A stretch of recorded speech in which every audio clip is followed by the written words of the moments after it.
Aloha and welcome to Figments, the power of imagination.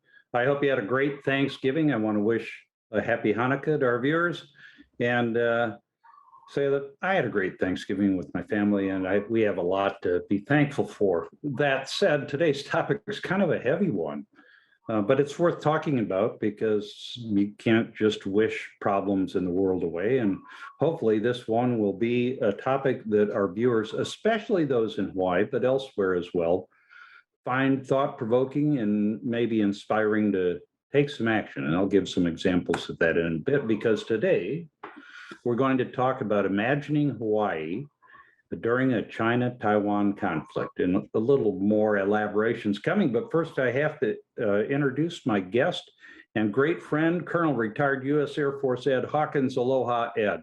Aloha, Peg. Hey, it's great to have you here, folks. Ed is he's a remarkable guy. You got people who are glass half full, glass half empty. Ed's a very balanced, the glass is half full and half empty sort of a guy. And I see that on the golf course where he suggested this topic. He was a career Air Force intelligence analyst, attended the Air Force Academy, coming from his roots as an adopted son of a military family. There on the left, you haven't changed much, Ed. I look at that picture. Still that dinky guy, huh? Yeah, interesting thing. Alejandro saw that and said, he looks like your dad. And your face, I'm not kidding. It is. I'll have to bring a picture of my dad. There are some common characteristics there. But that you then attended the Air Force Academy and graduated, made it all the way to colonel, retiring from APCSS, one of our favorite places. I think we both agree. Yeah. And had a really remarkable career. He also studied postgraduate education at Harvard University. I'd like to point out that those are two institutions that would not have admitted me and didn't. The Air Force Academy turned me down, but I have spoken at both of them. So I guess after the fact, better than me. Grew into it. After the Air Force, you served the community as the president of the Japanese American Society Hawaii for, 9 years, something like that, right? 7, yeah. 7, okay. Probably seemed like 9 at times and like 3 at others. And then you joined city government, not politics. I don't think of you as a very political guy. You have your opinions, but you worked for Mayor Kirk Caldwell as his executive director of economic development. And in that role, that had kind of a diplomatic piece because you worked the sister city program, and I think I got a picture of you here with the mayor of Tokyo and the mayor of Honolulu. Then you also worked with cities in Taiwan and China, which had to be an interesting basis for comparison. Not the topic for today, maybe a future episode, but you're an active guy. I gotta share that with the viewers. You're a boater, a biker, and of course a golfer, and a really good golfer, probably the best golfer in our weekly group, the Gaggle. Here's Lydia. No strokes, Here's Lydia Cole asking for your autograph, as I understand it. Hey Ed, why don't you tell me about your hole-in-one? What hole was that? Oh, that's right. 2, I have a hole-in-one and you don't. You're a much better golfer, but I have a hole-in-one this year and you don't. Number 2, wasn't it? Yeah, it was number 2, February 6th, 179 yards, blah, blah, blah. You've heard me say it, tell the story many times. I'll say Ed is a very well-rounded, complete human being, very thoughtful, and he's just the guy to help me imagine the unimaginable. And that's what we're kind of doing today, is looking at what it would mean for Hawaii if China took military action against Taiwan. And we don't have to presume that there would or would not be a U.S. defensive response actually committing forces to such a fight, because either way, the effects are going to be profound. So let's start with our assumptions and just say it is possible. The words of Xi Jinping: no one should underestimate the Chinese people's staunch determination, firm will, and strong ability to defend national sovereignty and territorial integrity. And for him and for the Chinese Communist Party, that means a reunification of Taiwan. Not the issue to be debated, but it is possible. And our acknowledgement of the possibility should inspire us to think about what would happen and be better prepared for it, and participate not just in the preparation, but the political process that determines the policies our nation follows. So buckle your seatbelts, folks, and let's talk about a tough topic. Ed, since it's possible, imagine, if you will, that China invades with relatively short notice Taiwan. We'll just use the invasion as the nature of the military action. What happens first? Are we under a threat? Are we going to get attacked? Is our first warning going to be a missile strike on Honolulu? Yeah, well, as you pointed out, Fig, we have to think about the possibilities from direct attack to something less than that, which will impact us. But if there is, and I guess we can leave it up to experts to talk about exactly how that would happen.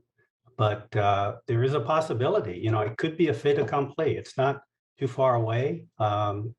The Chinese have built up their military. They have a huge short range and medium range missile capability, thousands, that they could overwhelm command and control, air bases, logistics, ports.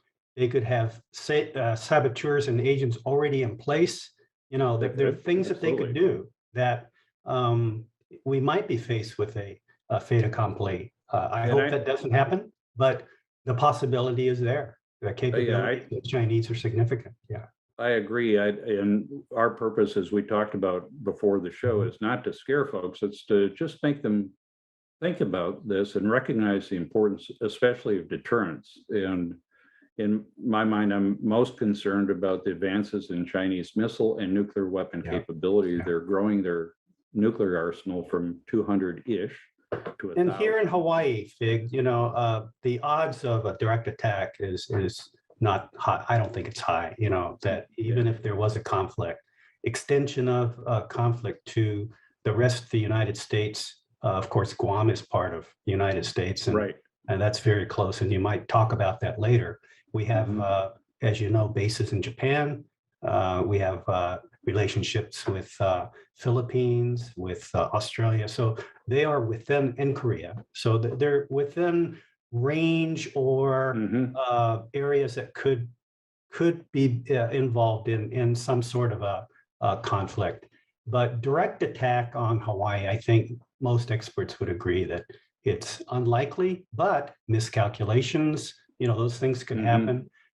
We have a Indo-Pacific Command headquarters here, the overall commander of the region, plus all the military services are headquartered here. We don't have significant forces here, but as you know, this is the air bridge for any kind of forces moving forward into East Asia and the Indo-Pacific region. We have significant facilities for ship outfitting, repair, all those things. So it's possible. It is very possible. I think that's. And I don't think those. I don't think there's anything about that means we're asking for it. Those facilities are placed here because of where the islands were placed, and it makes strategic sense. To me, when I look at the Chinese developments, and I can't read their minds or deduce their intent, but if I had to guess, because I can do that, I'd guess that what is most likely is that they would use that threat of attack as leverage to have the freedom to do what they choose to do with regard to Taiwan. I think in either case, whether we're deterring adventurism, military adventurism against Taiwan, or deterring attack on Hawaii, the key is preparation. We went through that January 2018 missile attack false alarm. I'm sure you remember it. And one of the things that came out of that was that the state stopped testing the missile warning or attack warning part of the siren test. That's the first Monday, right, of every month at 12:45. I know when it happens, it'll remind me every month. And frankly, I think that was a mistake. The reason we had that error, as bad as it was, as scary as it was for everybody, was because the state is the only one in the union that was taking the potential of attack seriously. Now we're closer than most, but the state was doing a good thing. They didn't do it well that day, but that doesn't, to me, mean you should stop. What are your thoughts on that? Well, yeah, again, alarmist, you don't want to be alarmist. And I think with plenty of preparation and telling the public about how this Mhm. is to be done. The other part is the number of tourists, of course, during that time, we weren't in the Yeah, pandemic, so the January. numbers were very high. And I doubt that very many understood, what the significance of a test was. So there were a lot of misunderstandings. I think preparation and uh, communicating to the public before reinitiating, I think that would be appropriate. Yeah, well, I'd like to see the next whomever. I'd like to see somebody take that step again in a thoughtful, non-provocative, non-frightening way. Just say, hey, we are protecting our citizens. That's our job. A question that came in the preparation for this show is, does the state, and it was regarding the January 2018 false alarm, does this, and since you worked in city government and in the military here, does the state even talk to the federal military? Is there coordination between the services? I know the answers, but you're the guest, so I'll let you. Well, there is the Department of Hawaii State Department of Defense. General Hara, Yeah. runs that Mhm. office. And I know during the pandemic, for example, there were very close coordination with the military headquarters. On the city side, the mayor does meet with commanders of all the services to discuss mutual issues. So there's a healthy level of communication, channels that are open, and they do make use of that often. Yeah, I think they probably do that better in Hawaii than anywhere else I've been stationed. Now, some of that is circumstances or proximity to potential threats, but also the fact that we have the higher headquarters and all of the military services, Army, Navy, Air Force, Marine Corps, Space Force. We have Space Force presence, and of course the Coast Guard, not part of the Department of Defense, but they're all here, and that makes it easy. We have an actively engaged community, organizations like the Chamber of Commerce's Military Affairs Council, all enhance communication. My answer to that question, just to reinforce yours, is yes, they do communicate. Is there room for improvement? Yes. And should they be considering this possible impact of a China-Taiwan conflict? Absolutely. They probably are. They certainly should be. Plus, remember that we do have a significant diplomatic corps, the consuls generals, the big seven that I call, Korea, Japan, Philippines, Australia, New Zealand, Marshall Islands, and of course, Taipei Economic and Cultural Office, which is like a de facto consulate. Yeah, as I was getting ready to come on the air, I was thinking I need to get somebody from the consular corps to talk about the unique diplomatic presence in Hawaii. And that could have impact on our role with the potential non-combatant evacuation operation for not just US citizens. We'll come to that in a bit, but first let's talk about another area, and you alluded to it earlier, where we could see some disruption if this worst case were to happen, and that's cyber attack. Now, we might just think of a cyber attack affecting the military headquarters. They hack their classified email or disrupt the services. It could have a broader effect on the community than that, couldn't it? Yeah, I think so. If there is any kind of potential for a conflict or emergency, I think we can expect the enemy, the adversary, the Chinese, to take not action. The enemy now, but if they, in that area, and right. It would be military infrastructure. There's significant infrastructure here that serves both the military and the civilian side.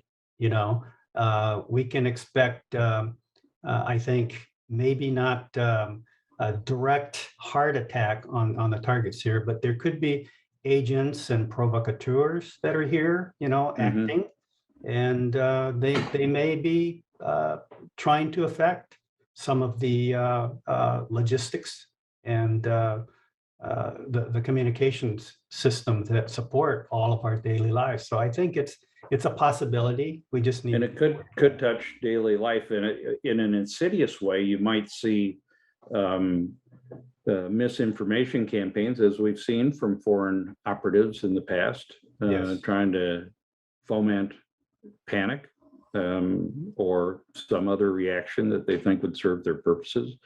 A broader disruption, if you like banking and using your debit card at the ATM or pumping gas, it might be a problem because all of those services could be disrupted. And there's even a potential for significant disruption of the power grid. Why am I saying that? Not to scare you folks. This would be really bad and it's worst case, but I think it reemphasizes the need to provide an effective deterrent, to cooperate with China when we can and compete with them when we must, and more on recommended ways to do that.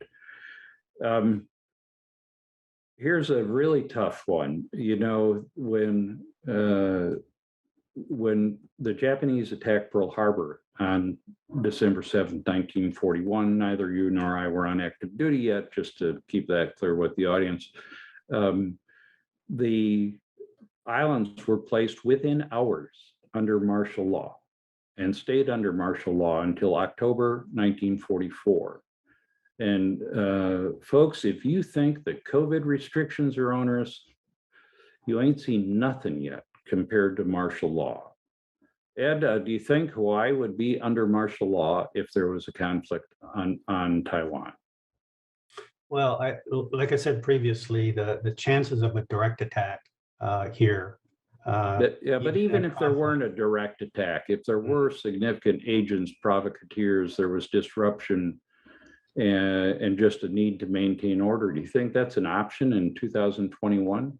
It's very different. I'm not sure to the extent of imposing martial law, but something that's restrictive. And I think if there is quite a bit of activity, known activity in Hawaii, but or potential for activity, but I think that there will be a cause for concern, and that brings in, I think, the other area that we have talked about, of societal impact. Yeah. Let's save that broad societal impact and your personal view for a little later, because I want to really get in there. But the martial law, I'm hoping that it doesn't happen, but something like that, maybe heightened security. It's not beyond the realm of possibility, I think. All the more reason for the state, city, and federal governments to communicate and prepare together so they avoid that option. Because in our martial law, for example, the state had a military governor for that almost 3-year period. And minor offenses to major offenses were tried by a military court that consisted of a single judge, usually without legal representation. This is an example of martial law. And there was an over 90% conviction rate. It's not somewhere we want to go. I agree, Ed. But you have to have another means to coordinate between state, local, and federal authorities to maintain the order and address the real threats that are out there. Yeah. I mentioned non-combatant evacuation operations. This is something you brought up when we talked on the golf course. And it's something that you and I, having served overseas a lot, we both served in the Middle East and Asia extensively, and everywhere you go, whether it's a natural disaster or war, we have a plan to get the non-combatants out. Do you think we'd have to do any non-combatant evacuation operations from Taiwan in the event of this contingency? I would say almost certainly, in one form or another. It could be a small scale, could be large scale. It depends on what kind of conflict it is, but it will be chaotic. And we saw, although in Afghanistan, Afghanistan, but planning goes out the first day, as you know, in the military. You can have any great plan, but no plan survives first contact. No plan survives the first day, so it could be chaotic. But I would say, you mentioned the Americans there, the other foreign nationals. 13,000 there are, Americans, yeah, citizens, maybe there, many more dual citizens. there are also government Hmm. people, Taiwan government people. There could be businessmen from both sides. There could be scholars and others that may not want to stay there, and they may want to flee and their families. So there is I think, a large number that needs to be considered. I'm sure that Indo-Pacific Command and the others are planning for this, but no plan is going to survive the first day, and it could get pretty chaotic. And the decision would have to be made early for it to have half a chance of success. And the recipients of that, where do they go? Where do they go? And likely Hawaii would be one of the destinations. We've had that in the past. It could be other countries nearby, Guam, U.S. territory, possibly. There may be countries that may not want to accept non-combatant evacuation operations because of their relationship with China. They may not want to jeopardize their relationship. It'll be a national decision. So you can't guarantee that if there's a NEO, that countries like Korea, Japan, I hope they do, but Philippines and the others may not accept them. And well, they have their own stake, as you know, Ed, with 13,000 or with 16,000 Japanese and about 90,000 from Thailand and the Philippines are both treaty allies, and 500,000 from Indonesia and Vietnam, where we have important relationships. It could be chaotic, and three things we need to do. One, learn lessons from Vietnam and that evacuation of South Vietnam, the more recent example in Afghanistan. And third, have the ability to make a quick, early decision. Now, and how do we integrate them? Do we sell them here, or is it just a waypoint for going further? I don't know. No, those are the things that are have to be talked about. But if you live here in Hawaii and you don't have any interest in the military, it's still going to impact you because you're going to see a large influx. And of course, our state population isn't that big. And there'll already be plenty of demands on our infrastructure and supply lines. Let's take a quick break, if I may, and talk about Figments on Reality coming up a week from today. And that will be on December 10th. I'm not sure that date's right. Whatever it is, next Monday. I think I typed the wrong date in there. But I don't have a topic yet, folks, and I trust that the news headlines will provide me a topic because they always do. So please join me. That's my non-vitriolic, non-political approach to current events, and I look forward to seeing you 10 o'clock Hawaii Standard Time right here on Think Tech Hawaii. Okay, Ed, back to our topic at hand. What would conflict between China and Taiwan mean for the people of Hawaii? And more broadly, the people of the United States. You were the executive director for economic development, so you know a lot more about economy than I do.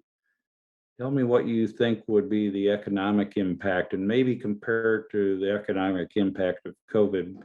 Bigger, smaller, who knows, different? Over to you. Well, things have changed. If we're back in 2019, I think the scale would be different. But most certainly, tourism will take a hit. I don't think people would want to come to Hawaii if there is a pending conflict or a conflict going on. And may even be restricted.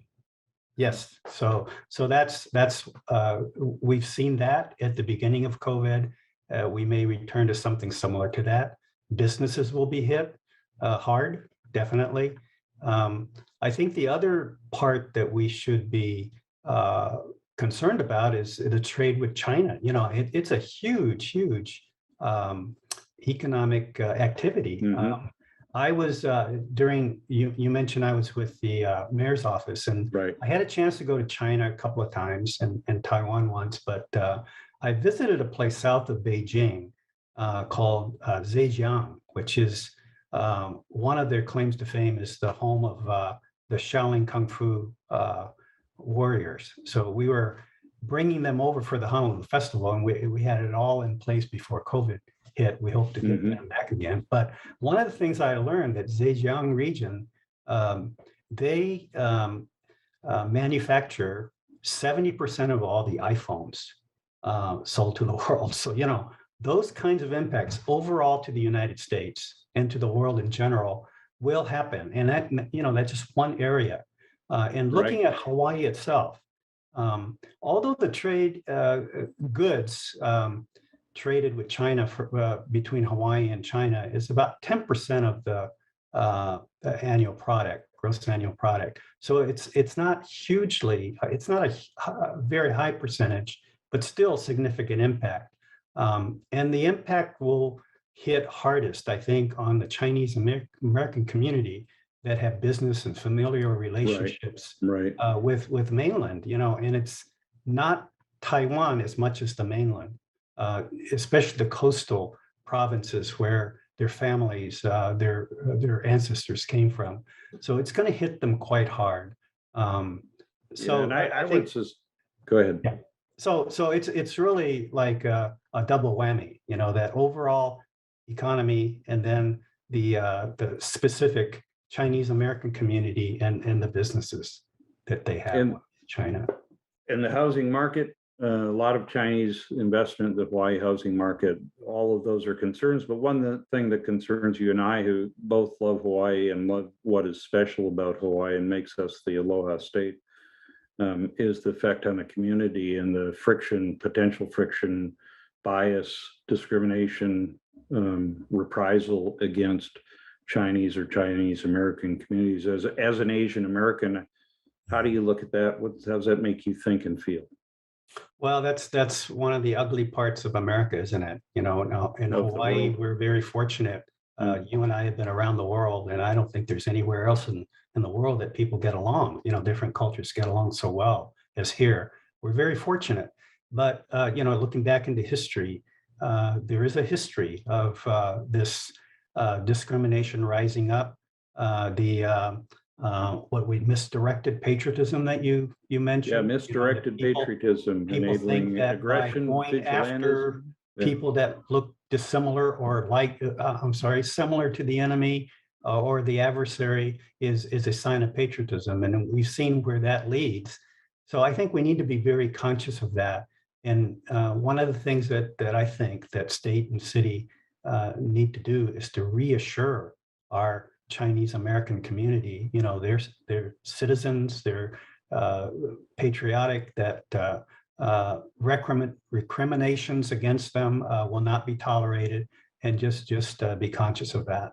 Yeah, I was at a ceremony reception for the new USS Daniel K. Inouye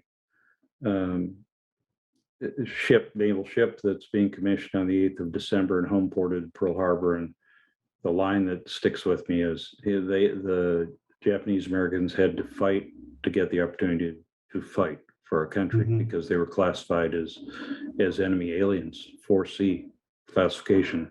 So, well, with all that cheery stuff, we're almost out of time. So I have a portion, as you know, Ed, what would Fig do? I'd like to kind of bounce this off you two, what would Fig and Ed do?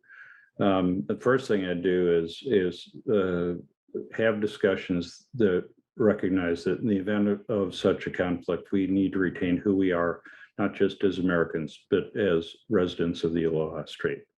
Another thing in my mind is that we have to realize that giving in to China is not an option. Only the US leading with allies and partners can compel adherence to international norms and the rule of law. And there's a dangerous rising tide of autocracy in the world. And we can't fuel that, or it will change our lives in more ways than we've discussed today. So we've got to diversify Chinese challenges militarily. From my background, I know we have to continue to enhance missile defense characteristic. Any other quick hits of what our viewers should think and do in response to our not so cheerful post-Thanksgiving discussion? Well, to be very understanding, and not be alarmed, but at the same time be prepared and think about the contributions of the Asians and the Chinese Americans that are here and make sure that we take care of them if there's any kind of conflict or any kind of emergency rises. The other thing I would like to just point out is when you talked about the communication, that exists between the military, the city and state governments, businesses, and so forth. We have a very good, I think, open dialogue. And one of the other strengths here, as I mentioned, is the diplomatic corps. And there's smart people there. They're professional diplomats. They have straight lines right to the leadership of their countries, and these people should be included in any kind of dialogue. And in addition to the formal diplomatic representatives, we have numerous honorary consuls who, Yes. to various degrees, do in fact act on behalf of countries that don't have a consulate here or even an embassy. And they play an important role. And note to self, when I go to the Consular Corps business meeting tomorrow, I've got to think about who I might get on Figments to talk about the unique work Good point. of the regular and honorary consuls. So it could happen, folks.